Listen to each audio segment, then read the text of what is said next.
رمضان کا مہینہ، اللہ نے اس امت کو جو رمضان کا مہینہ دیا ہے وہ بڑا قیمتی ہے، اور اس کے بارے میں اللہ نے قرآن میں فرمایا بھی کہ ہم نے تمہیں رمضان کا مہینہ دیا، ہم چاہتے ہیں اس کے ذریعے تم متقی اور پرہیزگار بن جاؤ۔ یعنی جیسا بندہ روزے میں رہتا ہے، گناہوں سے بچتا ہے، ہر طرف سے گناہوں سے بچنے کی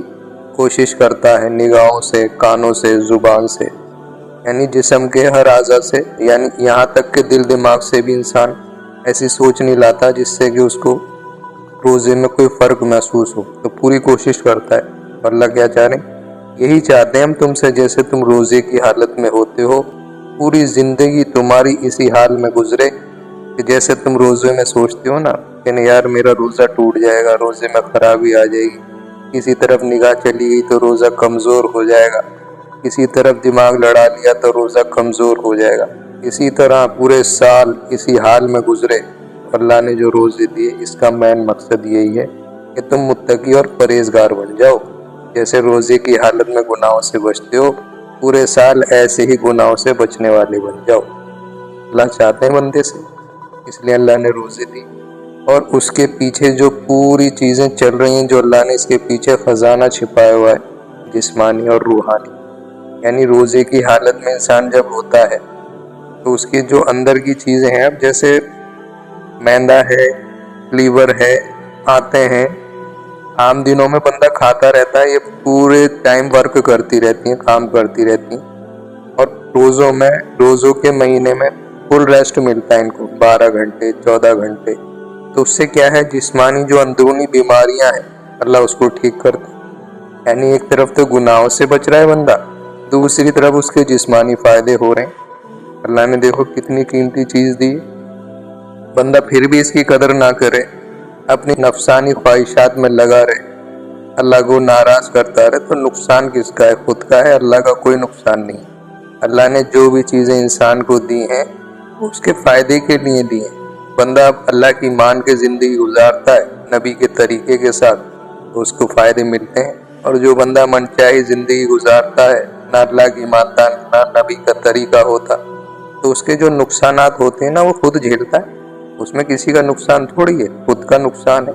اس لیے رمضان کا مہینہ بڑا قیمتی ہے، اس کی قدر کرنی ہے، اور جو اللہ نے حکم دیے ہیں نبی کے طریقے کے ساتھ جو بتایا ویسے ہی کرنا ہے۔ پورے مہینے کے روزے رکھنے ہیں، تراویح پڑھنی ہے، اپنے کو گناہوں سے بچانا ہے، نیک اعمال میں لگانا ہے۔ جو زندگی غفلت میں گزر گئی اس کی معافی تلافی اللہ سے کرنی ہے، اللہ کے آگے رونا ہے، اور باقی بچی ہوئی زندگی اسی حال میں گزارنی ہے جیسے روزے کی حالت میں ہم ہوتے ہیں۔ تو انشاءاللہ اللہ کی ذات سے امید ہے اللہ تعالیٰ انسان کے سارے گناہوں کو معاف کر دیں گے، جنت میں داخل کر دیں گے، اور اصل کامیابی تو انسان کی اللہ نے قرآن میں فرمایا کہ اصل کامیابی یہ ہے کہ دوزخ سے بچا لیا گیا اور جنت میں داخل کر دیا گیا، یہ ہے اصل کامیابی۔ تو یہ جو مہینہ ہے نا بڑا قیمتی، اس کو غفلت میں نہیں گزارنا ہے، اللہ کے حکم کے ساتھ گزارنا ہے، نبی کے طریقے کے ساتھ پوری کوشش کرنی ہے۔ جیسے بندہ اپنے کام میں پوری کوشش کرتا ہے نا یار کسی طرح کامیاب ہو جاؤں، اسی طرح پوری کوشش کرنی ہے یار پورا مہینہ کیسے اللہ کے حکم کے ساتھ گزرے اور نبی کے طریقے کے ساتھ۔ اب جب بندہ کوشش کرے گا نا پورے مہینے ایسے ہی چلے گا تو کچھ تو اثرات رہیں گے۔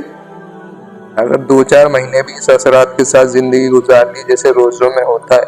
تو کافی فائدہ ہوگا۔ ہو سکتا ہے اللہ تعالیٰ ان روزوں کی برکت سے پوری زندگی ایسی گزروا دے جیسے روزے کی حالت میں ہوتا ہے، پھر تو کیا کہنے، اس حالت میں اگر دنیا سے گیا جیسی روزے کی حالت میں ہوتا ہے تو پھر تو انشاءاللہ اللہ کی ذات سے امید ہے اللہ راضی ہو جائیں گے اور اللہ گناہوں کو معاف کر دیں گے، اور اللہ اگر گناہوں کو معاف کر دیں گے تو جنت میں داخل کر دیں گے۔ جنت میں داخل ہو گیا بندے کا کام بن گیا، کیونکہ دنیا تو ایک دن چھوڑ کے جانی ہی پڑے گی۔ یہ دنیا جو ہے یہ تو اللہ کے نبی نے فرمایا یہ تو چلا چلی کا گھر ہے، یہاں ٹھہرنا نہیں ہے، اصل آخرت ہے۔ یہاں تو ہم صرف کام کرنے کے لیے آئے، اعمال بنانے کے لیے، اللہ کے حکم ماننے کے لیے،